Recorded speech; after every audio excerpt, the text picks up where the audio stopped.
சிவாய நம. எல்லாரும் கேட்குறாங்க, என்ன இவ்வளவு பெரிய கைங்கரியம் செய்கிறாங்க, ஏது உங்ககிட்ட பணம்?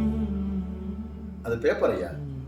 தெரு தெருவா பிச்சை எடுத்து நிறைய அவமானங்களையும் அசிங்கத்தையும் சந்திக்கணும். அது இல்லாமல் நீங்கள் சிவாலயம் கட்ட முடியாது. மூட்டை மூட்டையாக பணம் வச்சுருப்பாங்க. எப்பா இங்கேயோ இருந்து வந்து நீங்கள் சிவாலயத்துக்கு பணிக்காக நீங்கள் வந்து காசு கேட்குறீங்க. ஆமாய்யா, சிவபெருமான் உத்தரவு. அவரோட உத்தரவு இருந்தால் தான் நான் உங்களை சந்திக்க முடியும். 21 தலைமுறைக்கு செஞ்ச புண்ணியம் தான்யா உங்களால் சிவாலயங்கள் கட்ட முடியும். இப்போ நீங்கள் நினைக்கிறீங்க, என்னையா இவங்க வாங்கிட்டு போகிறாங்களே இந்த யாசகங்களா, இதெல்லாம் கரெக்டாக போய் சேருமா அப்படின்னு. கண்டிப்பான முறையில் இது நீங்கள் இன்னைக்கு பார்க்க மாட்டீங்க. நான் இருக்கணும் இல்லைன்னு தெரியாதுங்கய்யா.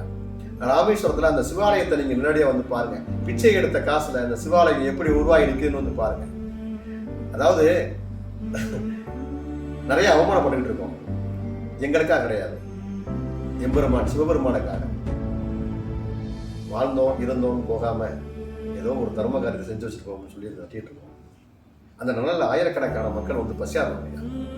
அதுக்காக தான் இந்த ஆலயத்தை உருவாக்கிட்டு இருக்கோம். சிவாய நம.